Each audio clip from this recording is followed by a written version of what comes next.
বহু বছর আগের কথা, যখন আকাশের রং আজকের তুলনায় অনেক বেশি গাঢ় নীল ছিল এবং মানুষের মুখের কথা পাথরের দাগের মতো অটল থাকত। এটা সেই সময় ছিল যখন মানুষ প্রদীপের আলোয় মনের অবস্থা পড়ে নিতে পারত এবং বাতাসের আজানের প্রতিধ্বনি আত্মাকে শান্তি দান করত। অরবের মরুভূমির মাঝে একটি পুরনো শহর আবাদ ছিল, যার নাম ছিল রায়ান, যা নিজের খেজুর এবং আতরের সুগন্ধের জন্য বিখ্যাত ছিল। কিন্তু এই শহরের জাঁকজমক থেকে দূরে জনশূন্য প্রান্তরের কোলে একটি বস্তি ছিল, যেখানে গরিবদের কাঁচা ঘরবাড়ি ছিল। এই ঘরগুলোর মধ্যে একটি জরাজীর্ণ কুঁড়ে ঘরে বিলাল নামের এক ব্যক্তি থাকত। বয়স ৩৫-এর কাছাকাছি, গায়ের রং শ্যামলা, কিন্তু চেহারায় এক অদ্ভুত নূর, যা শুধু সেই সব মানুষের চেহারায় থাকে যারা রাতে উঠে নিজের রবের সামনে চোখের জল ফেলে। বিলাল পেশায় একজন তাঁতি ছিল, যে সারাদিন নিজের পুরনো তাঁতে বসে গালিচা বুনত। সুতোর মাঝে তার আঙুলগুলো এমনভাবে চলত যেন কোনো যন্ত্রী বাদ্যযন্ত্র বাজাচ্ছে, কিন্তু তার নিজের জীবনের সুতোগুলো জট পাকিয়েছিল। বিলালের কাছে দুনিয়াবি সম্পদের নামে শুধু একটি ছেঁড়া চাদর আর কয়েকটা মাটির পাত্র ছিল, কিন্তু তার সিনা বা বুকের ভেতরে যে হৃদয় স্পন্দিত হতো তা সাবার বা ধৈর্য এবং শুকরের বা কৃতজ্ঞতার খাজানায় ভরপুর ছিল। সে যখনই সুতো ছিঁড়ত তখনই তার মুখে থাকত আলহামদুলিল্লাহ, এবং যখন গিট জুড়ত তখন বলতো সুবহান আল্লাহ। তার স্ত্রীর নাম ছিল জয়নব, যে শহরের এক সম্ভ্রান্ত পরিবারের মেয়ে ছিল, কিন্তু সময়ের বিবর্তনে তার বাবা গরিব হয়ে গিয়েছিলেন এবং বিলালের সাথে তার বিয়ে হয়ে গিয়েছিল।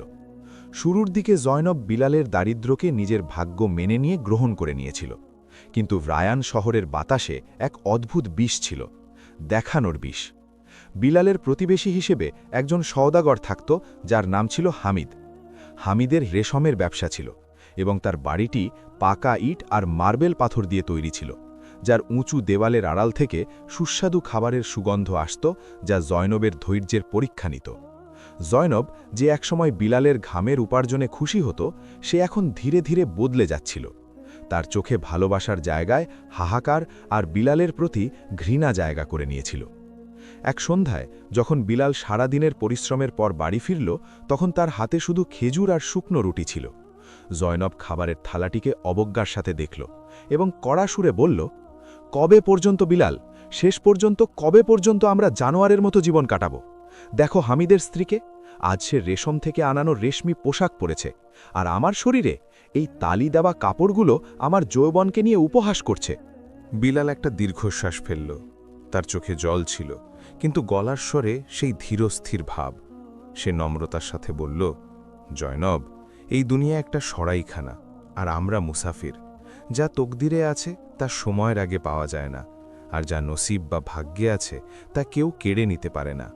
আল্লাহ নিজের বান্দাদের অভাব দিয়ে পরীক্ষা করেন যে কে তার ইচ্ছায় সন্তুষ্ট থাকে। জয়নব বিরক্ত হয়ে উঠল। সে রুটির টুকরোটা আছাড় দিয়ে ফেলল এবং চিৎকার করে বলল, থামাও এই সান্ত্বনার কথাগুলো। এই আধ্যাত্মিক কথা দিয়ে পেট ভরে না বিলাল। আমার সম্মান চাই, আমার সেই মর্যাদা চাই যার আমি হকদার। তোমার এই ফকিরি আর এই সব সবর আমাকে তিল তিল করে মারতে শুরু করেছে। বিলাল চুপ করে রইল। সে কিছুই বলল না, শুধু নিজের নজর নিচু করে নিল, কারণ সে জানত যে যখন হৃদয়ে দুনিয়ার লোভ বাসা বাঁধে তখন হেদায়েতের আলো পৌঁছনো মুশকিল হয়ে পড়ে। সেই রাতেই বিলাল তাহাজ্জুদের সময় উঠল। সে উজু করল এবং অন্ধকারের মধ্যে নিজের রবের সামনে দাঁড়িয়ে গেল। সে কেঁদে কেঁদে দোয়া করছিল, ইয়া রব, আমার ঘরের শান্তি ফিরিয়ে দাও, আমার অর্ধাঙ্গিনীর হৃদয়ে তুষ্টি ঢেলে দাও। আমি তোমার পরীক্ষায় ঘাবড়াই না, কিন্তু আমাকে আপনজনদের ঘৃণা থেকে বাঁচিয়ে নাও। বিলাল যখন দোয়া চাচ্ছিল তখনই সে বাইরে কারোর পায়ের আওয়াজ শুনতে পেল। ভোরের আবছা আলো ফুটে উঠছিল। বিলাল দেখল যে জয়নব নিঃশব্দে ঘর থেকে বেরিয়ে যাচ্ছে। তার মাথায় চাদর জড়ানো ছিল এবং হাতে একটি ছোট পুটলি ছিল। বিলালের বুক ধক করে উঠল। সে আওয়াজ দিল, জয়নব। জয়নব থেমে গেল, কিন্তু সে ঘুরে দেখল না। তার পিঠ বিলালের দিকে ছিল এবং তার কথাগুলো কোনো খঞ্জরের মতো বিলালের বুকে বিঁধে গেল। সে না ঘুরে বলল, আমাকে আটকানোর চেষ্টা করো না বিলাল, আমি সিদ্ধান্ত নিয়ে ফেলেছি। হামিদ সওদাগরের তার ঘরের কাজকর্মের জন্য একজন মহিলার দরকার ছিল। সে আমাকে কথা দিয়েছে যে আমি যদি তার কাজ করি তবে সে আমাকে সেই জীবন দেবে যা তুমি কোনোদিন দিতে পারোনি। আমি এখন তোমার এই ফকিরির বোঝা আর বইতে পারব না। বিলাল স্তম্ভিত হয়ে গেল। তার চোখের সামনে অন্ধকার নেমে এলো। এটা শুধু চাকরির কথা ছিল না, এটা ছিল বিলালের সম্মান এবং তার ভালোবাসার জানাজা। সে কাঁপা গলায় বলল, জয়নব, যেও না। অন্যের দোরগোড়ার আমিরির চেয়ে নিজের কুড়েঘরের শুকনো রুটি অনেক ভালো। আল্লাহর উপর ভরসা রাখো। কিন্তু জয়নবের উপর শয়তানের প্ররোচনা পুরোপুরি জয়ী হয়েছিল। সে এক কদম এগিয়ে গেল এবং শেষবারের মতো বলল, ভরসায় পেট ভরে না, এবং সে কুয়াশার মধ্যে মিলিয়ে গেল। বিলাল দরজার চৌকাঠ ধরে মাটিতে বসে পড়ল। তার ঘর, যা একসময় তার জান্নাত ছিল, এখন জনশূন্য হয়ে গিয়েছিল। বাইরে ভোরের আজান শুরু হয়ে গেল, হাইয়া আলাল ফালাহ। বিলালের চোখ দিয়ে অশ্রু গড়িয়ে তার দাড়ি ভিজিয়ে দিচ্ছিল। সে আকাশের দিকে তাকালো এবং এক ভাঙা হৃদয়ে হাসার চেষ্টা করে বলল, ইয়া আল্লাহ, যদি আমার সব কিছু কেড়ে নিয়ে তুমি আমাকে তোমার কাছে করতে চাও, তবে আমি এই চুক্তিতে রাজি আছি। বিলালের মুখ থেকে বের হওয়া এই কথাগুলো বাতাসে প্রতিধ্বনিত হয়ে শান্ত হয়ে গেল। কিন্তু আরশের অধিপতি হয়তো এটা কবুল করে নিয়েছিলেন, কারণ সেই মুহূর্তেই বিলালের মন থেকে দুনিয়ার যতটুকু ভয় অবশিষ্ট ছিল তাও বিদায় নিল। সে নিজের অশ্রু ভেজা জায়নামাজটি ভাঁজ করল, নিজের পুরনো তাঁতের ওপর হাত বুলিয়ে নিল, যা বছরের পর বছর তার পেট চালিয়েছিল, এবং একটি ছোট পুটলিতে কুরআন পাক, একটি জলের পাত্র আর কয়েকটা শুকনো খেজুর বেঁধে নিল। সে ঘরের দরজা খোলাই ছেড়ে দিল, কারণ এখন সেখানে হেফাজত করার মতো কোনো জীবনের সম্পদ অবশিষ্ট ছিল না, স্মৃতি ছাড়া। আর স্মৃতি তো দরজা বন্ধ করলে আটকে থাকে না। যখন সে বস্তি থেকে বের হচ্ছিল, তখন সূর্য তার পূর্ণ তেজ নিয়ে উদিত হয়েছিল, এবং তার রশ্মি সওদাগর হামিদের আলিশান বাড়ির মিনারগুলোতে ঝিকমিক করছিল। বিলাল এক মুহূর্তের জন্য থেমে সেই উঁচু ইমারতটির দিকে তাকাল, যেখানে এখন জয়নবের নতুন দুনিয়া গড়ে উঠতে যাচ্ছিল। তার বুকে একটা মোচড় দিয়ে উঠল, এমন এক ব্যথা যা শরীরের নয়, বরং আত্মার আহত হওয়ার। কিন্তু সে নিজের নজর আকাশের দিকে তুলে বিড়বিড় করে বলল, আল্লাহ তাকে সুখে রাখুক। হয়তো তার তকদিরে প্রাসাদের বন্দিদশা লেখা ছিল, আর আমার তকদিরে মরুভূমির স্বাধীনতা। আর তারপর সে রায়ান শহরের দিকে পিঠ ফিরিয়ে সেই জনশূন্য প্রান্তরের পথ ধরল, যেখানে মানুষের ছায়াও খুব কম দেখা যায়। বিলাল চলতে থাকল, শহরের শোরগোল পেছনে রয়ে গেল, আর এখন শুধু বালির খসখসানি এবং বাতাসের হাহাকার শোনা যাচ্ছিল। এটা ছিল এক নিস্তব্ধ মরুভূমি, যেখানে দিনে সূর্য আগুন বর্ষাত আর রাতে হাড় কাঁপানো শীত থাকত। সফরের তৃতীয় দিনে তার জল ফুরিয়ে গেল, গলায় কাঁটা বিঁধেতে লাগল, এবং তৃষ্ণার তীব্রতায় তার চোখের সামনে অন্ধকার নেমে আসতে লাগল। সে বারবার মরীচিকা দেখতে পাচ্ছিল। কখনো মনে হতো সামনে জয়নব জলের বাটি নিয়ে দাঁড়িয়ে আছে, কখনো মনে হতো কোনো ঝর্ণা বয়ে যাচ্ছে, কিন্তু কাছে গেলে শুধু তপ্ত বালি মিলত। সে হোঁচট খেয়ে পড়ে গেল, গরম বালি তার মুখ পুড়িয়ে দিল, কিন্তু সে সাহস হারাল না। সে বালিতে তায়াম্মুম করল এবং সেখানেই শুয়ে জোহরের নামাজ আদায় করল। নামাজের পর যেমনই সে চোখ খুলল, দেখল দূরে দিগন্তে ধুলোর এক মেঘ উড়ছে।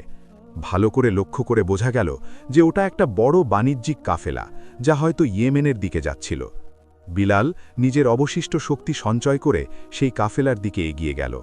কাছে পৌঁছে দেখল যে এই কাফেলা কোনো সাধারণ সওদাগরের নয়, বরং বিখ্যাত ধনী মীর সুজদানের ছিল, যার কাছে শত শত উট আর ঘোড়ার বাহিনী ছিল। কাফেলার লোকেরা একটি মরুদ্যানের কাছে আস্তানা গাড়ছিল। বিলাল, যার অবস্থা এক ফকিরের চেয়েও খারাপ হয়ে গিয়েছিল, তাদের তাঁবুর কাছে পৌঁছাল এবং এক পাহারাদারকে বলল, হে আল্লাহর বান্দা, এক ঢোক জল পাওয়া যাবে? পাহারাদার তাকে অবজ্ঞার সাথে দেখল। তার ছেঁড়া কাপড় আর ধুলোমাখা মুখ দেখে সে ধাক্কা দিয়ে বলল, চল, সর এখান থেকে। এটা মীর সুলতানের তাঁবু, এখানে ভিখারিদের কোনো জায়গা নেই।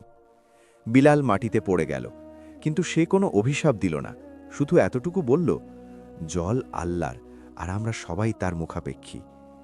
এখনও এই কথা কাটাকাটি চলছিলই যে এক গম্ভীর কণ্ঠস্বর এলো, কিসের গোলমাল? তাঁবু থেকে মীর সুলতান বাইরে এলো, এক বলিষ্ঠ ব্যক্তি, যার আঙুলে আংটি আর গলায় দামি মুক্তোর মালা ছিল। সে বিলালকে দেখল এবং নিজের শান দেখানোর জন্য চাকরদের বলল, একে জল দিয়ে দাও, যাতে এ না বলে যে সুলতানের দরবার থেকে কেউ তৃষ্ণার্থ ফিরে গেছে। তবে খেয়াল রেখো, এ যেন আমাদের মালামালের ধারে কাছে না ঘেঁষে। বিলাল জল পান করল, আল্লাহর শকর আদায় করল এবং একটি খেজুর গাছের ছায়ায় বসে পড়ল। রাত হলে কাফেলায় হঠাৎ হুড়োহুড়ি পড়ে গেল। মীর সুলতানের গর্জন শোনা গেল, গদ্দার, চোর, আমার হীরের থলি গায়েব, যা আমি এইমাত্র মসনদে রেখেছিলাম। তাঁবুতে আমি আর আমার চাকর ছাড়া কেউ আসেনি। সে রাগে তলোয়ার বের করে নিল। সন্দেহের কাঁটা তৎক্ষণাৎ বিলালের দিকে ঘুরল, কারণ সেই এক অপরিচিত ব্যক্তি ছিল যে সন্ধ্যায় সেখানে এসেছিল। পাহারাদাররা বিলালকে ঘিরে ধরল। নিশ্চয়ই এই ফকিরি চুরি করেছে। যখন একে জল দেওয়া হচ্ছিল তখন এর নজর আমাদের মালের ওপর ছিল। মীর সুলতান রাগে পাগল হয়ে যাচ্ছিল। সে হুকুম দিল, এর তল্লাশি নাও, আর যদি মাল না পাওয়া যায় তবে চাবুক মেরে সত্যিটা বের করো। বিলাল অনেক বোঝালো, আল্লাহর কসম, আমি চোর নই, আমি তো শুধু নিজের তৃষ্ণা মেটাতে এসেছিলাম। কিন্তু সম্পদের নেশায় মত্ত সুলতান একটি কথাও শুনল না। বিলালের হাত খেজুর গাছের কাণ্ডের সাথে বেঁধে দেওয়া হলো। তার পিঠে চাবুক পড়তে লাগল। প্রতিটি চাবুকের আঘাতে তার মুখ থেকে শুধু বের হচ্ছিল, ইয়া আল্লাহ, ইয়া রহমান। তার পিঠ দিয়ে রক্ত বইতে লাগল, কিন্তু সে চুরির মিথ্যে স্বীকারোক্তি দিল না। ব্যথার তীব্রতায় যখন বিলাল প্রায় অজ্ঞান হতে যাচ্ছিল, তখনই কাফেলার এক বাবুর্চির চিৎকার শোনা গেল, হুজুর থামুন, পাওয়া গেছে, থলি পাওয়া গেছে। সবাই স্তব্ধ হয়ে গেল। বাবুর্চি কাঁপা কাঁপা হাতে হীরের থলি দেখিয়ে বলল, হুজুর, এই থলি আপনার পোষা বাজ পাখি মাংসের টুকরো মনে করে তুলে নিয়েছিল এবং পাশে থাকা গাছের ডালে ফেলে রেখেছিল। এখন আমি চাঁদের আলোয় কিছু একটা চকচক করতে দেখলাম তো বুঝতে পারলাম। মীর সুলতানের হাত থেকে চাবুকটি খসে পড়ে গেল। পুরো কাফেলা লজ্জার সাগরে ডুবে গেল। এক নির্দোষ নামাজি এবং মুসাফিরের ওপর জুলুম করার ভয় সবার চেহারায় ছিল। সুলতান দৌড়ে বিলালের কাছে এলো।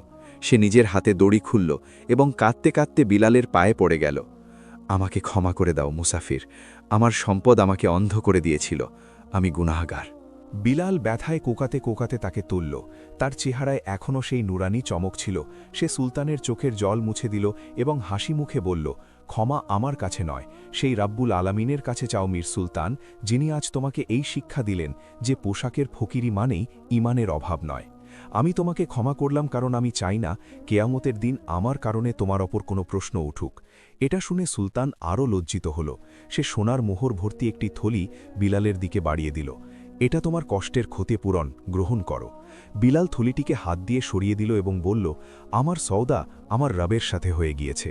যদি আমি তোমার কাছ থেকে দাম নিয়ে নিই তবে আমার সাবার বিক্রি হয়ে যাবে। এই বলে বিলাল নিজের পুরনো ঝোলাটি তুলে নিল এবং খুঁড়িয়ে খুঁড়িয়ে অন্ধকার মরুভূমির দিকে চলতে শুরু করল। সুলতান আর তার পুরো কাফেলা মূর্তির মতো তাকে ততক্ষণ দেখতে থাকল যতক্ষণ সে চোখের আড়াল না হল। সেই রাতে মীর সুলতান নিজের রেশমি বিছানায় নয় বরং মাটিতে শুয়ে রাত কাটাল। বিলাল তো চলে গিয়েছিল, কিন্তু সে সুলতানের হৃদয়ে এমন এক আলো জ্বালিয়ে দিয়ে গিয়েছিল যা হীরের চমকের চেয়েও অনেক বেশি দামি ছিল। মীর সুলতানের কাফেলা থেকে দূরে যাওয়ার পর বিলাল নিজের পথ বদলে নিল। এখন তার সফর কোনো মানুষের জনপদের দিকে ছিল না, বরং এমন এক এলাকার দিকে ছিল যার কথা মুসাফিররা শুধু ভয়ঙ্কর গল্পে উল্লেখ করত। এই সফর কয়েক সপ্তাহ ধরে চলল। তার পায়ের তলা ক্ষতবিক্ষত হয়ে গিয়েছিল এবং তার পুরনো চটিগুলো অনেক আগেই বিদায় নিয়েছিল। এখন সে খালি পায়ে সেই জমিতে হাঁটছিল যেখানের মাটিও কালো ছিল আর পাথরও মিশমিশে কালো। টানা কয়েকদিনের সফরের পর দিগন্তে ধোঁয়ার ঘন মেঘ দেখা গেল। এটা ছিল শাহকোট শহর, যাকে মানুষ ধোঁয়ার বস্তিও বলত। এই শহর কোনো সাধারণ শহরের মতো ছিল না। এখানে না খেজুরের বাগান ছিল, না জলের নহর। এখানে শুধু বড় বড় চুল্লি ছিল, লোহার কারখানা ছিল আর আকাশছোঁয়া চিমনি ছিল, যা দিনরাত কালো ধোঁয়া উগড়াত। শহরের দেয়ালে কালি জমেছিল এবং এখানকার বাসিন্দাদের চেহারায় এক অদ্ভুত উদাসীনতা আর কঠোরতা ছিল। এখানকার বাতাসে ফুলের বদলে পোড়া কয়লা আর গলিত লোহার গন্ধ ছিল। বিলাল যখন শহরের বিশাল লোহার দরজা দিয়ে প্রবেশ করল, তার মনে হলো সে যেন কোনো কবরস্থানে কদম রেখেছে, যেখানে মানুষ জীবিত তো ছিল কিন্তু তাদের আত্মা মরে গিয়েছিল। কেউ এই অপরিচিত মুসাফিরের দিকে তাকিয়েও দেখল না। সবাই নিজের যান্ত্রিক জীবনে মগ্ন ছিল। সূর্য ডুবছিল, কিন্তু ধোঁয়ার কারণে আকাশে লাল আভার বদলে এক মেটে রঙের অন্ধকার ছেয়েছিল। বিলাল খিদে আর তৃষ্ণায় কাতর ছিল, কিন্তু সে কারো সামনে হাত পাতল না। সে এমন এক জায়গার সন্ধানে ছিল যেখানে সে নিজের পরিশ্রমে রুটির টুকরো রোজগার করতে পারে। চলতে চলতে সে শহরের একেবারে শেষ প্রান্তে পৌঁছালো, যেখানে একটি খুব পুরনো এবং বিশাল কামারশালা ছিল। দোকানের ভেতর থেকে হাতুড়ির এমন জোরানো শব্দ আসছিল যেন কোনো যুদ্ধ চলছে। বিলাল ভেতরে উঁকি দিল। সেখানে এক বিশাল দেহী ব্যক্তি, যার শরীর লোহার মতো শক্ত আর মুখ কয়লার মতো কালো ছিল, পুরো শক্তিতে একটি লাল টকটকে লোহার টুকরোর ওপর হাতুড়ি মারছিল। তার নাম ছিল জব্বার। জব্বার সিয়ালকোটের সবচেয়ে দক্ষ কিন্তু সবচেয়ে বদমেজাজি কামার বলে পরিচিত ছিল। তার চোখে সবসময় রক্তিম ভাব থাকত এবং মানুষ বলতো যে তার বুকে হৃদয় নয় বরং পাথরের এক টুকরো আছে। বিলাল নিজের শুকনো গলায় সালাম দিল, আসসালামু আলাইকুম। জব্বারের হাতুড়ি বাতাসে থেমে গেল। সে ঘুরে বিলালকে দেখল। তার নজর এতটাই তীক্ষ্ণ ছিল যে কোনো দুর্বল হৃদয়ের মানুষ সেখানেই লুটিয়ে পড়বে। সে বিলালের ছেঁড়া কাপড় আর দুর্বল শরীরকে ওপর থেকে নিচ পর্যন্ত দেখল এবং নিজের গম্ভীর গলায় বলল, ওয়ালাইকুম। এখানে খয়রাত পাওয়া যায় না মুসাফির। যদি খিদে পায় তবে মসজিদের রাস্তা ধরো, আর যদি মৃত্যু চাও তবে এই চুল্লিতে ঝাঁপ দাও। বিলাল নরম সুরে জবাব দিল, আমি খয়রাত নিতে নয়, কাজ চাইতে এসেছি। আমার বাহু হয়তো দুর্বল দেখায়, কিন্তু আমার নিয়ত মজবুত। আমার কাজ চাই। জব্বার হাসল। তার হাসিতে বিদ্রুপ ছিল। কাজ তুই? ওরেও মুসাফির, আমার চুল্লির আঁচ বড় বড় পাহালওয়ানদের জল করে দেয়। তুই তো একদিনেই ছাই হয়ে যাবি। বিলাল শান্তভাবে বলল, সোনাও আগুনে পুড়ে কুন্দন হয়। আমাকে পরীক্ষা করে দেখুন। মজুরি তাই দেবেন যা আমার কাজ দেখে উপযুক্ত মনে হবে। জব্বারের কাছে বিলালের জবাবে এক অদ্ভুত আকর্ষণ অনুভূত হল।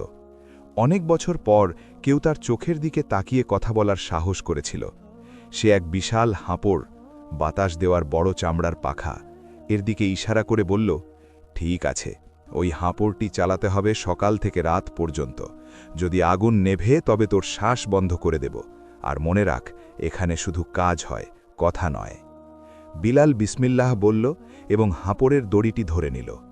কাজ মানুষকে ভেঙে ফেলার মতো ছিল। চুল্লির আগুন এতটাই তেজ ছিল যে পাশে দাঁড়ালে চামড়া পুড়ে আসত। হাঁপড়টি এতটাই ভারী ছিল যে তা টানার জন্য পুরো শরীরের শক্তি লাগাতে হতো। কিন্তু বিলাল, যে গতকাল পর্যন্ত গালিচা বুনত এক কোমল শিল্পী হিসেবে, এখন নিজের আধ্যাত্মিক শক্তিতে ওই লোহার কারখানায় টিকে থাকল। দিন কাটতে থাকল। বিলালের শরীর ঘামে ভিজে থাকত।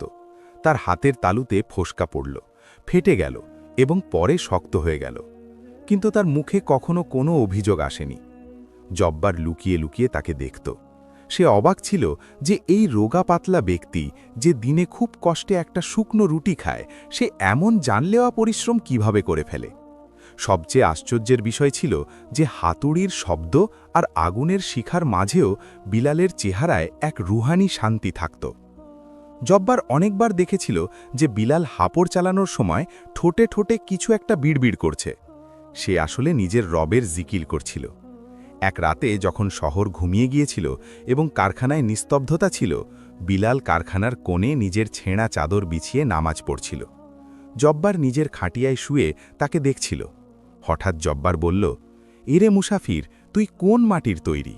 না তুই ক্লান্ত হোস, না তুই পুড়িস, আর না তুই আমাকে ভয় পাস। আসলে তোর এই শান্তির রহস্যটা কি? বিলাল নামাজ শেষ করল এবং ঘুরে হাসল। জব্বার ভাই, শান্তি আগুন থেকে দূরে পালানোই নেই, বরং আগুনের মাঝে থেকেও নিজের রবকে মনে রাখায় আছে। যখন হৃদয়ে এই বিশ্বাস থাকে যে এই আগুনও তার হুকুমেই জ্বলছে, তখন আর ভয় কিসের? জব্বার চুপ হয়ে গেল। সেই রাতে তার প্রথমবার মনে হলো যে তার কারখানায় লোহা গলার বাইরেও অন্য কিছু গলছে, আর সেটা হলো তার নিজের কঠোর হৃদয়। কিন্তু গল্পের আসল মোড় তখনও আসা বাকি ছিল। জব্বারের দোকানের পেছনে একটি তেহখানা বা ভূপাতিত ঘর ছিল, যার দরজা সবসময় একটি ভারী শিকল আর বড় তালা দিয়ে বন্ধ থাকত। জব্বার বিলালকে কড়া নির্দেশ দিয়েছিল যে সে যেন কখনো ওই দরজার কাছে না যায়। কিন্তু প্রায়ই রাতের নিস্তব্ধতায় ওই ঘর থেকে অদ্ভুত সব আওয়াজ আসত, কখনো কারোর কান্নার, কখনো শিকলের ঝনঝনানি, আর কখনো দেওয়াল আছড়ানোর। একদিন জব্বার কোনো কাজে লোহার চালানের খনির দিকে গিয়েছিল। দুপুরের সময় ছিল এবং বিলাল নিজের কাজ করছিল। তখনই ঘর থেকে এক জোরালো চিৎকার শোনা গেল, যেন কেউ চরম যন্ত্রণায় আছে। জল, জল! আওয়াজটি এতটাই বেদনাদায়ক ছিল যে বিলাল আর থাকতে পারল না। জব্বারের মানা করা নিজের জায়গায়, কিন্তু এক তৃষ্ণার্তের ডাকে না যাওয়া বিলালের ঈমানের বিরুদ্ধে ছিল। সে দেখল যে তালার চাবিটি জব্বার তাড়াহুড়ো করে নিজের গদিতে ভুলে ফেলে গিয়েছিল। বিলাল কাঁপা হাতে চাবিটি তুলল এবং ঘরের দিকে এগিয়ে গেল। দরজাদি ভারী আওয়াজে খুলে গেল। ভেতরে ঘুটঘুটে অন্ধকার আর ভ্যাপসা গন্ধ। যখন বিলালের চোখ অন্ধকারের সাথে মানিয়ে গেল, তখন সে যা দেখল তাতে তার আত্মা কেঁপে উঠল। ঘরের কোণে শিকল দিয়ে বাঁধা এক যুবক ছেলে মাটিতে পড়ে আছে। তার চুল এলোমেলোভাবে বড় হয়ে আছে, জামাকাপড় শতচ্ছিন্ন, আর শরীরে অগণিত ক্ষতচিহ্ন। এ আর কেউ নয়, জব্বারের একমাত্র ছেলে কাসিম, যার সম্পর্কে শহরবাসী মনে করত সে বহু বছর আগেই মারা গিয়েছে। কাসিম বিলালকে দেখল তো ভয় পেয়ে দেওয়ালের সাথে লেপটে গেল।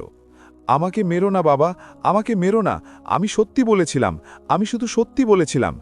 সে পাগলের মতো বিড়বিড় করতে লাগল। বিলালের চোখে জল এসে গেল। সে ধীরে ধীরে এগিয়ে গেল, নিজের জলের পাত্র থেকে এক পেয়ালা জল ভরল এবং কাসিমের ঠোঁটে ধরল। কাসিম এক নিঃশ্বাসে জল পান করল এবং তারপর বিলালকে বিস্ময়ের সাথে দেখতে লাগল। তুমি বাবার সাথে নও? না আমার ভাই, আমি শুধু এক মুসাফির। বিলাল তার ক্ষতগুলো নিজের চাদরের টুকরো দিয়ে পরিষ্কার করতে করতে জিজ্ঞেস করল, তোমার সাথে এই ব্যবহার, আর তাও তোমার নিজের বাবার হাতে? কাসিমের চোখে এক অদ্ভুত চমক ছিল, পাগলামির নয়, বরং এক গভীর রহস্যের। সে বিলালের হাত ধরে ফিসফিস করে বলল, বাবার খারাপ নন, বাবা ভয় পেয়ে আছেন। ওনার মনে হয় যে আমার কথা এই শহরকে জ্বালিয়ে দেবে।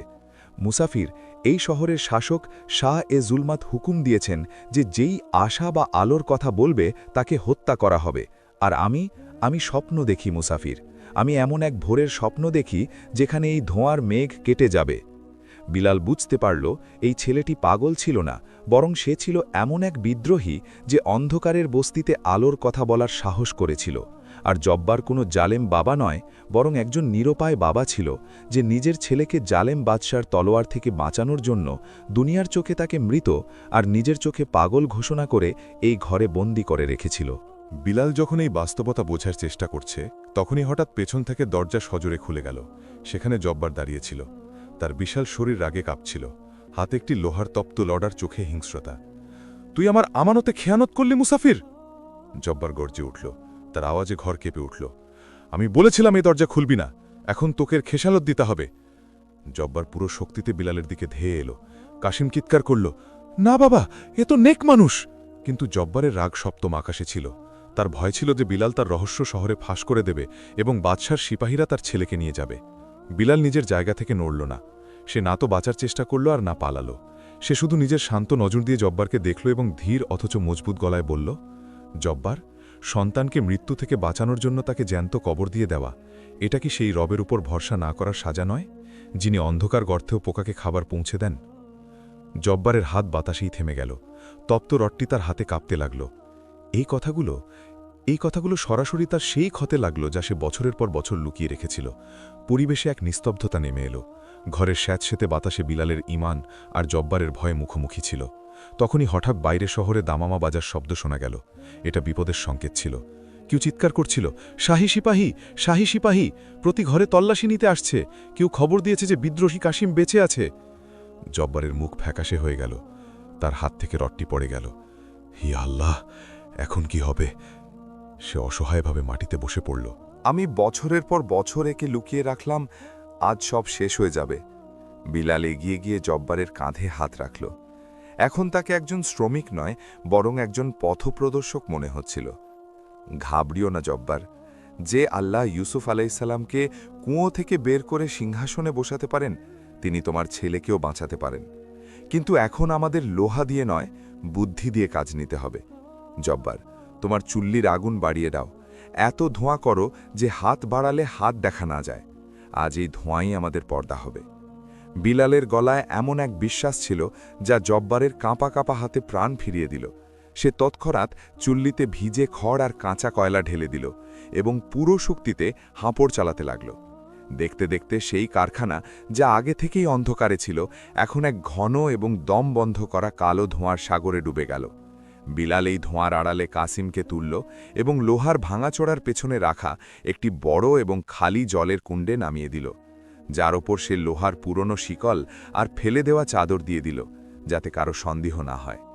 কাসিম যখন নিজের শ্বাস আটকে রেখেছিল, তখনই লোহার ভারী দরজা একটি জোরালো শব্দে খুলে গেল এবং শাহী সিপাহীদের দল ভেতরে প্রবেশ করল। তাদের হাতে নাঙ্গ তলোয়ার ছিল আর চেহারায় নেকাব। সবার আগে তাদের সেনাপতি বখতিয়ার ছিল, যার এক চোখে গভীর ক্ষত ছিল আর অন্য চোখ শিকারের সন্ধানে বাজ পাখির মতো জ্বলছিল। ভেতরে কদম রাখতেই সিপাহীদের দম বন্ধ হতে লাগল। তারা কাশতে লাগল। বখতিয়ার নিজের নাকে কাপড় রেখে গর্জে জিজ্ঞেস করল, এটা কি তামাশা জব্বার? তুই পুরো শহরে ধোঁয়া ছড়িয়ে দিয়েছিস? তুই কি শাহী বাহিনীকে অন্ধ করতে চাস? জব্বারের হৃৎস্পন্দন গলায় এসে ঠেকে গিয়েছিল, তার জিভ তালুর সাথে আটকে গিয়েছিল। কিন্তু তখনই ধোঁয়ার মেঘ চিরে বিলালের শান্ত এবং গম্ভীর কণ্ঠস্বর ভেসে এলো, ক্ষমা চাচ্ছি সেনাপতি মহোদয়, আমরা স্যাফ আওলাদ তৈরি করছিলাম এবং কারিগররা জানেন যে আসল ইস্পাতকে ততক্ষণ গড়া যায় না যতক্ষণ তাকে ধোঁয়া আর অন্ধকারের কোলে না পাকানো হয়। বখতিয়ার অবাক হয়ে গেল। সে ধোঁয়ার মধ্যে থেকে ভেসে আসা বিলালের চেহারাকে দেখল, যা ঘাম আর কালিতে মাখা ছিল, কিন্তু তার চোখে ভয়ের লেশ মাত্র ছিল না। বখতিয়ার ধীরে ধীরে এগিয়ে এলো। তার তলোয়ারের ডগা বিলালের বুক থেকে মাত্র 1 ইঞ্চি দূরে ছিল। সে সন্দেহ ভরা নজরে জিজ্ঞেস করল, তুই কে? জব্বার তো একা কাজ করে, আর তোর কথা বলে দিচ্ছে তুই এই অভাগা বস্তির নস। বিলাল নজর না নামিয়েই জবাব দিল, আমি একজন মুসাফির। রুজিস তালাশ আমাকে এখানে নিয়ে এসেছে, আর লোহার প্রকৃতি বোঝা আমার কাজ। বখতিয়ার এক হুঙ্কার ছাড়ল এবং নিজের সিপাহীদের ইশারা করল, তল্লাশি নাও, কোনায় নয় খুঁজে দেখো। আমি খবর পেয়েছি যে সেই পাগল বিদ্রোহী এখানেই কোথাও লুকিয়ে আছে। সিপাহীরা ভাঙচুর শুরু করল। তারা লোহার সিন্দুক উল্টে দিল, বস্তার ভেতরে বল্লম ঢুকিয়ে দেখল। জব্বারের শ্বাস আটকে ছিল। সে জানত যে যদি একজন সিপাহীও ওই জলের কুণ্ডের কাছে যায়, তবে সব শেষ হয়ে যাবে। একজন সিপাহী ওই কুণ্ডের কাছে পৌঁছাল। সে নিজের তলোয়ারের ডগা দিয়ে কুণ্ডের অপর থাকা চাদরটি সরাতে চাইল। কাসিম ভেতরে নিজের হৃৎস্পন্দন নিয়ন্ত্রণে রাখার চেষ্টা করছিল। মৃত্যু ছিল মাত্র 1 নিঃশ্বাসের দূরত্বে। ঠিক সেই মুহূর্তে বিলাল ইচ্ছে করে নিজের হাত থেকে একটি ভারী হাতুড়ি লোহার একটি বড় পাতের ওপর ফেলে দিল। ঠং করে এক কান ফাটানো আওয়াজ প্রতিধ্বনিত হল, যা সবার মনোযোগ নিজের দিকে টেনে নিল। সিপাহীটি চমকে পেছনে সরে এলো। বখতিয়ার রাগে বিলালের দিকে ধেয়ে এলো, বদমাইশ, তুই এটা ইচ্ছে করে করলি। বিলাল ক্ষমা চেয়ে বলল, হাত পিছলে গিয়েছে হুজুর, ঘামের কারণে ধরার দুর্বল হয়ে গিয়েছিল। বখতিয়ার রাগে চারদিকে তাকালো। ধোঁয়ার কারণে কিছুই পরিষ্কার দেখা যাচ্ছিল না এবং সিপাহীদের দম বন্ধ হয়ে আসছিল। সবকিছু ঠিক থাকলে বলো, আমি এর পরের অংশ লিখব। না হলে তুমি কি চাও যে আমি অন্য কোনো গল্পের অনুবাদ করি? তুমি যা বলবে আমি তাই করব। সে ঝমটে উঠে বলল, এখানে কেউ নেই। মনে হয় মুখবীর, সংবাদদাতা ভুল খবর দিয়েছিল। এই জব্বার তো নিজেই নিজের আগুনে পুড়ছে, এ আবার কাউকে আশ্রয় দেবে কি করে? যেতে যেতে বখতিয়ার জব্বারকে সতর্ক করে দিল, যদি জানতে পারি তুই শাহী হুকুমের বিরুদ্ধে কোনো ইঁদুরকেও আশ্রয় দিয়েছিস, তবে এই চুল্লিতে লোহার জায়গায় তোকে গলিয়ে দেব। এরপর সে তার দলের সাথে বাইরে বেরিয়ে গেল। দরজা বন্ধ হতেই জব্বার মাটিতে পড়ে গেল। তার পুরো শরীর ঘামে ভিজে একাকার। সে কাঁপতে কাঁপতে বলল, হে খোদা, এটা কোনো মোজেজা ছিল। আমার মনে হয়েছিল আজ আমার শেষ দিন। বিলাল দ্রুত কুণ্ড থেকে কাসিমকে বের করল। কাসিমের মুখ ধোঁয়ায় কালো হয়ে গিয়েছিল, কিন্তু সে বেঁচে ছিল। বিলাল গম্ভীর হয়ে বলল, জব্বার ভাই, এখন শকর আদায় করার সময়, কিন্তু উৎসব করার নয়। বখতিয়ার খালি হাতে গিয়েছে ঠিকই, কিন্তু তার সন্দেহ শেষ হয়নি। সে নিশ্চয়ই পাহারাদার বসিয়ে গিয়েছে। আমরা আর বেশি সময় এখানে থাকতে পারব না। ভোর হওয়ার আগেই আমাদের এই অন্ধকারের বস্তি থেকে বের হতে হবে। কাসিম দুর্বল গলায় বলল, কিন্তু শহরের 4টি দরজাই বন্ধ এবং দেয়ালে পাহারা আছে, আমরা কিভাবে বের হব? বিলাল কাসিমের চোখের দিকে তাকালো এবং এক অদ্ভুত বিশ্বাসের সাথে বলল, যখন জামিনের রাস্তা বন্ধ হয়ে যায়, তখন আল্লাহ এমন কোনো রাস্তা খুলে দেন যা কল্পনাতেও আসে না। এই কারখানায় কি কোনো পুরনো পথ, কোনো নর্দমা বা কোনো সুড়ঙ্গ নেই যা শহরের বাইরে যায়? জব্বার কিছু ভাবল এবং তারপর তার চোখে চমক এলো। হ্যাঁ, একটা রাস্তা আছে। নোংরা জল বের হওয়ার পথ, যা বহু বছর আগে বন্ধ করে দেওয়া হয়েছিল, ওটা সরাসরি শহরের প্রাচীরের নিচ দিয়ে গিয়ে জঙ্গলে বের হয়েছে। কিন্তু সেই পথ খুব বিপজ্জনক, সেখানে বিষাক্ত পোকা আর দুর্গন্ধময় কাদা আছে। আর শুনেছি সেই সুড়ঙ্গ এখন দুর্বল হয়ে গিয়েছে, যে কোনো সময় ধসে পড়তে পারে। বিলাল নিজের পুঁটলি তুলে নিল এবং বলল, বিষাক্ত পোকা থেকে বাঁচা সম্ভব, কিন্তু জালিম বাদশাহের বিষ থেকে নয়। এটাই আমাদের পথ, চলো, আল্লাহর নাম নাও। তিনজন মিলে সুড়ঙ্গের মুখ থেকে পাথর সরালো। এক দুর্গন্ধময় আর ঘুটঘুটে অন্ধকার পথ তাদের সামনে মুখ খুলে দাঁড়িয়েছিল। এটা স্বাধীনতার পথ ছিল নাকি মৃত্যুর, তা কেউ জানত না। কিন্তু বিলালের তাবাক্কুল, আল্লাহর উপর ভরসা, তাদের সেই অন্ধকারে কদম রাখার সাহস জোগাল। আর এইভাবে একজন মুসাফির, একজন কামার আর একজন বিদ্রোহী শাহজাদা স্যারকোটের মাটির নিচে এক নতুন এবং ভয়ঙ্কর সফরে বেরিয়ে পড়ল। এই সফর জমিনের বুকে নয়, বরং শহরের নারীর ভেতর দিয়েছিল। সুড়ঙ্গের মুখটি যেন কোনো ক্ষুধার্ত হিংস্র পশুর খোলা মুখ ছিল, যা শতাব্দীর দুর্গন্ধ আর নীরবতাকে নিজের ভেতরে জমিয়ে রেখেছিল। যেমনই তারা সেই সরু আর পিচ্ছিল পথে পা রাখল, এক ভয়ঙ্কর পচা গন্ধ তাদের অভ্যর্থনা জানাল। বাতাস এতটাই ভারী আর বিষাক্ত ছিল যে শ্বাস নেওয়াও কোনো আজাবের চেয়ে কম ছিল না। এটা নোংরা জলের নিকাশি পথ ছিল, যা মানুষ ভুলে গিয়েছিল। কিন্তু এখানকার দেওয়ালগুলো আজও সেই নোংরা অপবিত্রতার সাক্ষী দিচ্ছিল, যা শহরের মানুষের শরীর থেকে নয়, বরং তাদের আত্মা থেকে বেরিয়েছিল। বিলাল সবার আগে ছিল। তার হাতে একটি মশাল ছিল, যা সে পুরনো কাপড় আর তেলে ভিজিয়ে বানিয়েছিল।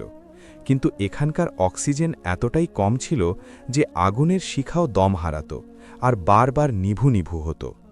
তার পেছনে কাসিম ছিল, যে প্রতিটি পদক্ষেপে হোঁচট খাচ্ছিল। আর সবার শেষে জব্বার, যে এক পাহাড়ের মতো নিজের ছেলের সুরক্ষার জন্য ঢাল হয়ে দাঁড়িয়েছিল। হাঁটু পর্যন্ত কাদা আর আবর্জনার মধ্যে ডুবে তারা এগিয়ে যাচ্ছিল। পায়ের নিচে কখনো ভাঙা ইট আসত, তো কখনো মরা পশুর হাড়, যা মরমর করে ভাঙলে নিস্তব্ধতায় এক ভয়ঙ্কর প্রতিধ্বনি সৃষ্টি করত। সুড়ঙ্গের ভেতরের অন্ধকার শুধু আলোর অনুপস্থিতি ছিল না, বরং এটি ছিল এক জীবন্ত অস্তিত্ব, যা তাদের সাহস নিংড়ে নিচ্ছিল। কিছুক্ষণ চলার পর কাসিমের শ্বাস ফুলতে লাগল। জব্বার দ্রুত এগিয়ে গিয়ে নিজের ছেলেকে ধরে ফেলল। তার চোখে জল ছিল, যা অন্ধকারে কেউ দেখতে পেল না। সে ভারী গলায় বলল, হিম্মত হারাস না আমার বাঘ, আমি তোকে লোহার শিকলে এই জন্য বেঁধে রাখিনি যে তুই এই কাঁদায় মরে যাবি।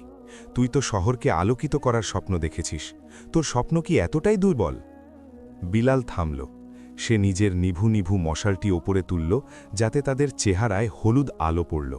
সে কাসিমের চোখের দিকে তাকালো এবং এক রুহানি হাসির সাথে বলল, কাসিম, হজরত ইউনুস আলাইহিসসালামের গল্প মনে আছে? যখন তিনি মাছের পেটে ছিলেন, সেখানেও তো এমনই অন্ধকার ছিল, এমনই কষ্ট ছিল, আর আশার কোনো আলো ছিল না। কিন্তু তিনি অন্ধকারকে নিজের কবর মনে করেননি, বরং সেটাকে সেজদার জায়গা বানিয়ে নিয়েছিলেন। তিনি নিজের রবকে ডেকেছিলেন। আর তারপর কি হলো? সেই অন্ধকার থেকেই তার মুক্তির পথ বেরিয়ে এলো। এই সুড়ঙ্গ কোনো কবর নয়, এটা মাছের পেট। শুধু ধৈর্য ধরো, কিনারা আসলো বলে। বিলালের কথাগুলো যেন মরা শরীরে প্রাণ ফিরিয়ে দিল। জব্বার কাসিমকে নিজের মজবুত পিঠে তুলে নিল। এক বাবা, যিনি একসময় নিজের ছেলেকে দুনিয়ার ভয়ে লুকিয়ে রেখেছিলেন, আজ তাকে দুনিয়ার সাথে লড়ার জন্য নিজের পিঠে তুলে নিয়েছিলেন। তারা আবার চলতে শুরু করল, কিন্তু পরীক্ষা এখনও শেষ হয়নি। হঠাৎ সুড়ঙ্গের ছাদ থেকে ধুলো আর ছোট পাথর পড়তে লাগল। ওপরের মাটিতে শাহী ঘোড়া চলাচলের কারণে কম্পন হচ্ছিল। বিলাল চিৎকার করে বলল, দ্রুত চলো, ছাদ দুর্বল হয়ে গিয়েছে, যে কোনো সময় পড়ে যেতে পারে। তারা কয়েক কদম এগোতেই এক জোরালো শব্দ হল, এবং ঠিক তাদের পেছনে সুড়ঙ্গের এক বিশাল অংশ ভেঙে পড়ল। রাস্তা বন্ধ হয়ে গিয়েছিল। এখন পেছনে ফেরার কোনো সুযোগ ছিল না, শুধু সামনে যাওয়ার রাস্তা ছিল, আর সেটাও কখন ধসে যায় তা কেউ জানত না। তখনই আর এক বিপদ এলো। সুড়ঙ্গের নিচু অংশে জল জমেছিল। এটা বৃষ্টির জল নয়, বরং শহরের নর্দমার পচা জল ছিল, যা কোমর পর্যন্ত গভীর। তাতে অদ্ভুত রকমের বড় বড় ইঁদুর আর বিষাক্ত পোকা ভাসছিল। জল এতটাই ঠান্ডা ছিল যে হাড়ের ভেতর কাঁপুনি ধরে যেত। কাসিম, যে জব্বারের পিঠে ছিল, সে ভয়ে কাঁপতে লাগল যখন সে দেখল জলের ওপর শত শত ছোট ছোট উজ্জ্বল চোখ তাদের দিকে তাকিয়ে আছে। বিলাল নিজের লাঠি দিয়ে জল পিটিয়ে ওই প্রাণীগুলোকে তাড়িয়ে দিল এবং বলল, ভয় পেও না, ওরাও নিজেদের প্রাণ বাঁচাচ্ছে। আল্লাহর সৃষ্টি আমাদের ততক্ষণ ক্ষতি করে না যতক্ষণ আল্লাহর হুকুম না হয়। তারা জলে নামার সিদ্ধান্ত নিল। প্রতিটি পদক্ষেপে কাদা তাদের নিচের দিকে টানছিল, যেন পাতালের শক্তিরা তাদের আটকাতে চায়। জব্বারের দম আটকে আসছিল। কাসিমের ওজন আর কাদার মরণ কামড় তার শক্তি ভেঙে দিচ্ছিল, কিন্তু সে থামল না। সে প্রতিটি কদমে ইয়া আল্লাহ বলতো আর এগিয়ে যেত। ঘণ্টার পর ঘণ্টা সফরের পর যখন তাদের মনে হলো যে এবার তাদের শক্তি ফুরিয়ে গিয়েছে এবং এই অন্ধকার কোনোদিন শেষ হবে না, তখনই বিলাল বাতাসের দিকে তাকালে বদল অনুভব করল। পচা গন্ধের জায়গায় এখন ভিজে মাটি আর বুনো ঘাসের মিষ্টি সুবাস আসছিল। বাতাস! বিলাল চিৎকার করে উঠল, তাজা বাতাস! আমরা পৌঁছে গিয়েছি। সামনে দূরে একটি ছোট্ট বিন্দু দেখা গেল, যা হালকা চাঁদের আলো ছিল। তারা পাগলের মতো সেই আলোর দিকে ছুটল। যখন তারা সুড়ঙ্গের মুখ থেকে বাইরে বেরোল, তারা কাদা আর ময়লায় মাখামাখি হয়েছিল, কিন্তু তাদের ফুসফুসে যে বাতাস গেল তা স্বাধীনতার বাতাস ছিল। তারা একটি ঘন এবং জনশূন্য জঙ্গলের মাঝে বেরোয়েছিল, যেখানে বিশাল বিশাল গাছ আকাশ ছুঁয়েছিল আর চাঁদ পূর্ণ তেজে ঝিকমিক করছিল। তিনজন সেখানেই ঘাসের উপর শুয়ে পড়ল। জব্বার কাসিমকে মাটিতে শুইয়ে পাগলের মতো তার মুখ চুম্বন করতে লাগল। তুই বেঁচে আছিস আমার বাচ্চা, তুই বেঁচে আছিস। বাবা ছেলের মিলনের এই দৃশ্য দেখে বিলালের চোখও ভিজে গেল। সে আকাশের দিকে হাত তুলে সেজদায় পড়ে গেল। সেই কাদা মাখা জমিতেই সে নিজের রবের শুকরিয়া আদায় করল। কিছুক্ষণ জিরিয়ে নেমার পর তারা পাশেই বয়ে চলা এক ঝর্ণার কাছে গেল। তারা নিজেদের শরীর থেকে সেই ময়লা আর দুর্গন্ধ ধুয়ে ফেলল, যা সাহকোটের চিহ্ন ছিল। বিলাল যখন অজু করল আর মুখ ধুইল, জলের শীতলতা তার ক্লান্তি অনেকখানি কমিয়ে দিল। কিন্তু এখন এক নতুন প্রশ্ন তাদের সামনে ছিল, যাব তো যাব কোথায়? কাশিম যে এখন একটু ভালো বোধ করছিল, জঙ্গলের গভীরে ইশারা করে বলল, বিলাল ভাই, বাবা, আমি বইয়ে পড়েছিলাম যে এই জঙ্গলের ওই পারে ওয়াদিয়ে নূর, অর্থাৎ আলোকিত উপত্যকার পথ আছে, যেখানে পুরনো আমলের দরবেশরা থাকত। কিন্তু মানুষ বলে এই জঙ্গলে মায়াবী ছায়া বাস করে। যেই এতে ঢোকে সে স্মৃতি হারিয়ে ফেলে অথবা পথ হারিয়ে চিরকালের জন্য এখানেই বন্দী হয়ে যায়। জব্বার নিজের কুঠারটি, যা সে কারখানা থেকে সাথে এনেছিল, সেটি শক্ত করে ধরল এবং বলল, আমরা মৃত্যুর মুখ থেকে ফিরে এসেছি কাশিম, এখন ছায়াকে ভয় কিসের? যতক্ষণ আমার বাহুতে জোর আছে, তোকে কোনো আঁচ লাগতে দেব না। কিন্তু বিলাল চুপ ছিল। সে জঙ্গলের পরিবেশ অনুভব করছিল। সেখানে এক অদ্ভুত নীরবতা ছিল, এমন নীরবতা যা ঝড়ের আগে থাকে।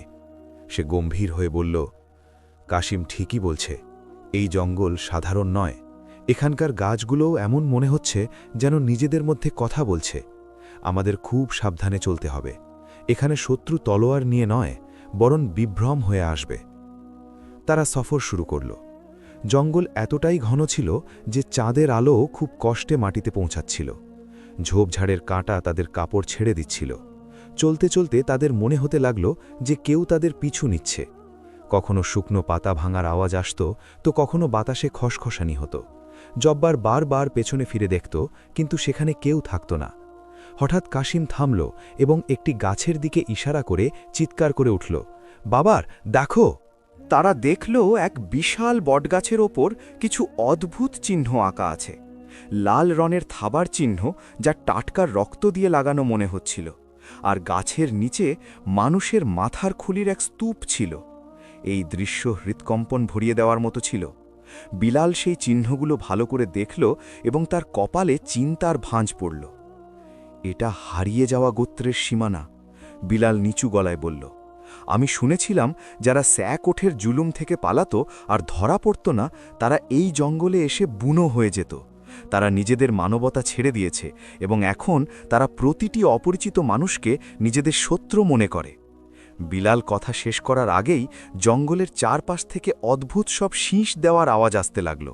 এটা পাখিদের আওয়াজ ছিল না, বরং মানুষদের একে অপরকে সংকেত দেওয়ার আওয়াজ ছিল। দেখতে দেখতে ঝোপঝাড় থেকে ডজন ডজন ছায়া বেরিয়ে এলো। তাদের শরীরে পশুর চামড়া ছিল, মুখ রং দিয়ে আঁকা, আর হাতে পাথর আর হাড়ের তৈরি হাতিয়ার ছিল। তারা বিলাল, জব্বার আর কাসিমকে 4 পাশ থেকে ঘিরে ফেলল। জব্বার গর্জে উঠে নিজের কুঠার তুলল, খবরদার, যদি কেউ এগিয়ে আসো তবে মাথা কেটে দেব। কিন্তু সেই বুনো মানুষদের সর্দার, যে এক লম্বা চওড়া আর ভয়ঙ্কর দেখতে ব্যক্তি ছিল এবং যার ভলায় মরা সাপের মালা ছিল, সে এক কদম এগিয়ে এলো। সে জব্বারের কুঠার দেখে ভয় পাওয়ার বদলে এক নিষ্ঠুর হাসি দিল এবং নিজের অদ্ভুত ভাষায় কিছু বলল। তারপর সে ভাঙা ভাঙা ভাষায়, যা হয়তো বহু বছর আগে সে ভুলে গিয়েছিল, ভারী গলায় বলল, স্যাকোঠের লোহা আর শাহী রক্তের গন্ধ, তোমরা আমাদের শিকার ন, তোমরা আমাদের কোরবানি, বলিদান। বিলাল বুঝতে পারল যে এখানে শক্তি কোনো কাজ করবে না। ওদের সংখ্যা অনেক বেশি ছিল এবং তারা নিজেদের এলাকার প্রতিটি কোণ চিনত।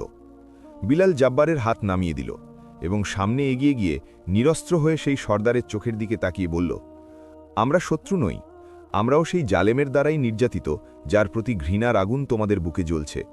আমরা সিয়ালকোট থেকে লোহা বা শাহী রক্ত আনিনি, আমরা সেখান থেকে আশা বাঁচিয়ে নিয়ে এসেছি।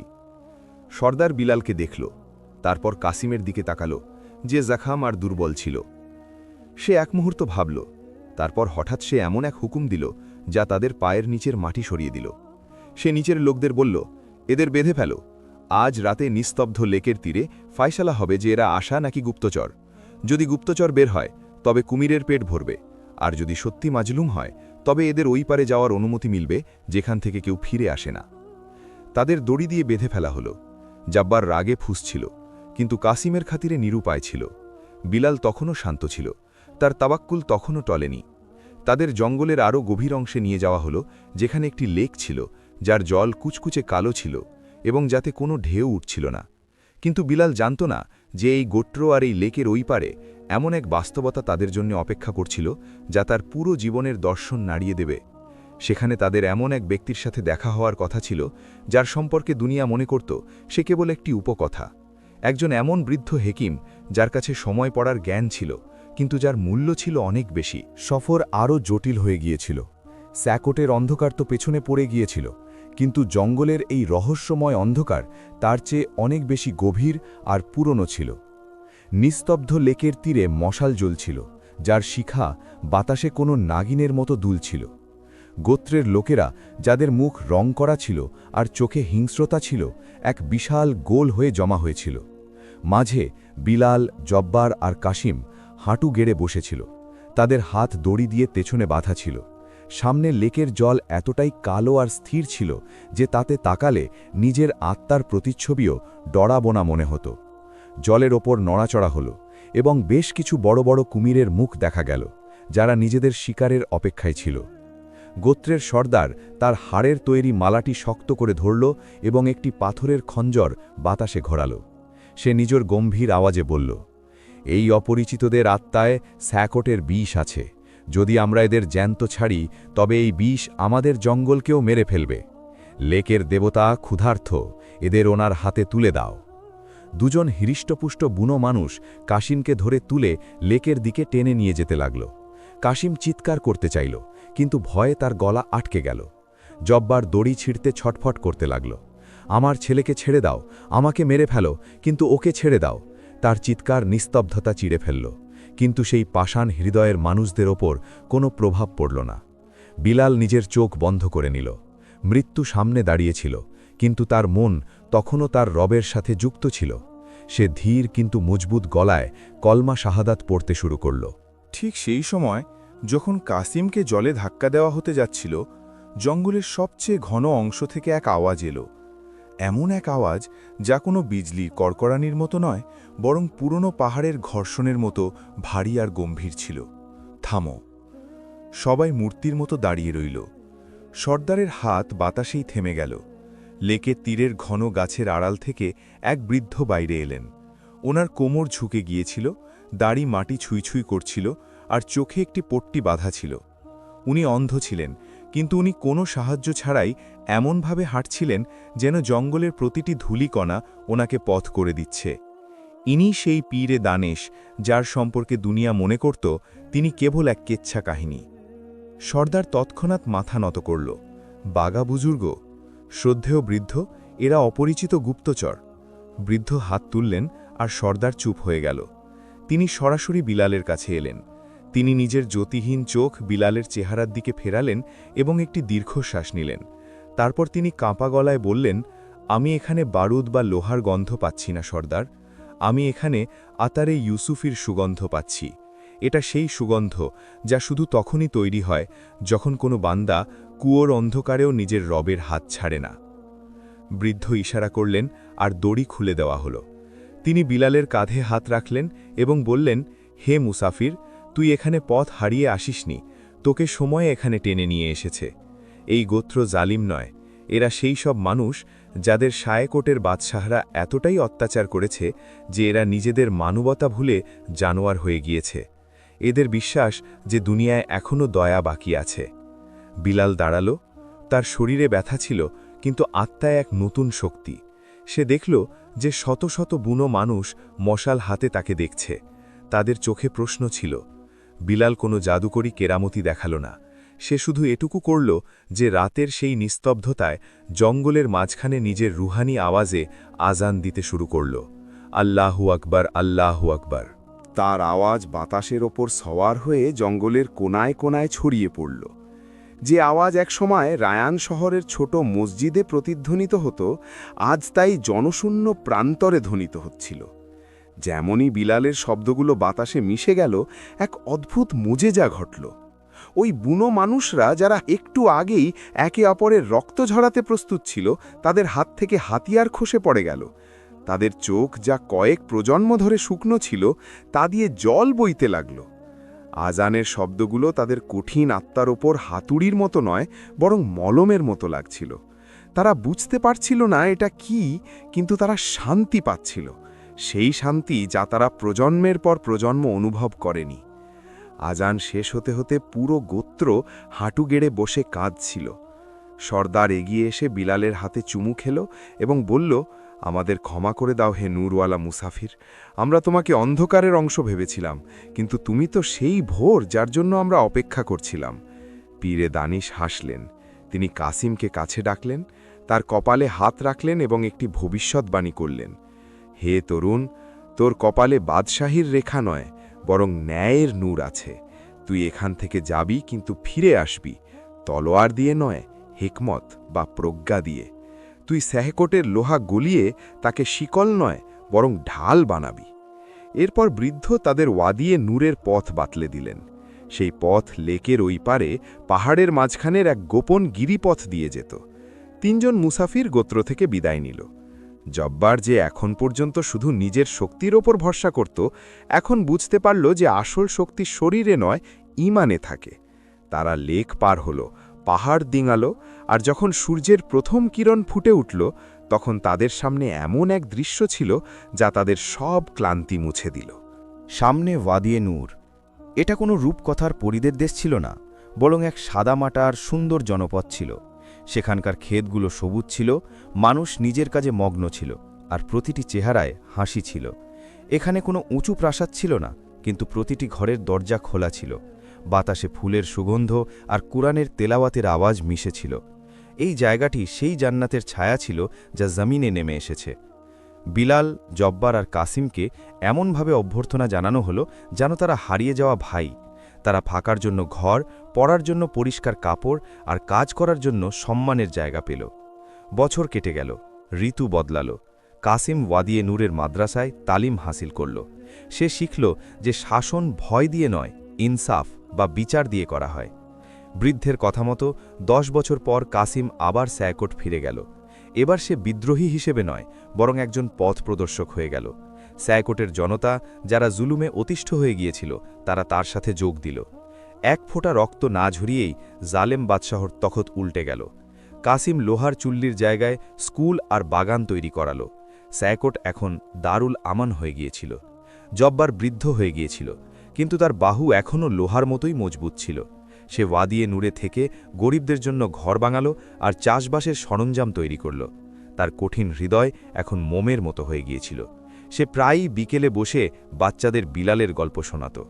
আর বিলাল? বিলাল ওয়াদিয়ে নুরির এক ছোট মসজিদে নিজের বাকি জীবন কাটিয়ে দিল। সে আর কোনোদিন বিয়ে করেনি, কোনোদিন ধন সম্পদও জমা করেনি। সে সারা দিন মানুষের কাপড় সেলাই করত আর রাতভর নিজের রবের ইবাদত করত। একদিন রাইয়ান শহর থেকে এক ক্লান্ত সওদাগর ওয়াদিয়ে নূর এলো।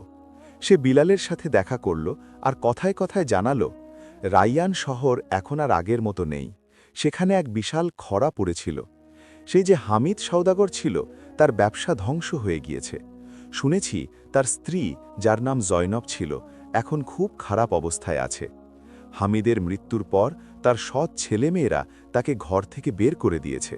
এখন সে দাঁড়ে দাঁড়ে ঘুরে বেড়ায় আর প্রায়ই কাঁদতে কাঁদতে বলে যে আমি হিরি অবজ্ঞা করে কাঁচের টুকরো জমা করেছিলাম, আজ আমার হাত রক্তাক্ত।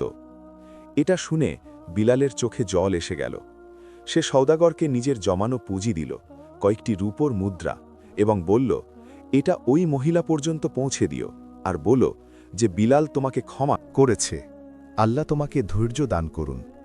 সে জাইনাবের সাথে দেখা করার চেষ্টা করেনি, কারণ সে জানত যে কিছু গল্প অসম্পূর্ণ থাকলেই সুন্দর হয়। আর তাদের দেখা হওয়া এখন দুনিয়ায় নয়, বরং আখেরাতে সম্ভব হবে। আর তারপর বিলাল, সে নিজের জায়নামাজে সেজদার অবস্থায় ছিল যখন তার আত্মা এই দুনিয়া থেকে বিদায় নিল। কাসিম নিজের বাদশাহী ছেড়ে তার জানাজায় শরিক হতে এলো। তাকে উপত্যকার সবচেয়ে উঁচু টিরায় দাফন করা হলো। তার কবরে কোনো মার্বেল পাথর লাগানো হলো না, শুধু একটি কাঠের তক্তি ছিল, যাতে লেখা ছিল, এখানে সেই বাদশাহ শুয়ে আছেন যার কাছে দুনিয়ার কোনো সিংহাসন ছিল না, কিন্তু যার হৃদয় সাবর আর শকরের সালতানাতের মালিক ছিল। গল্পের শিক্ষা। বিলালের জীবন শেখায় যে যখন মানুষ আল্লাহর উপর পুরো ভরসা করে নেয়, তখন মরুভূমিও মরুদ্যান হয়ে যায়, আর আগুনও ঠান্ডা হয়ে যায়। বিপদ মানুষকে ভাঙতে নয়, বরং তার মর্যাদা উঁচু করতে আসে।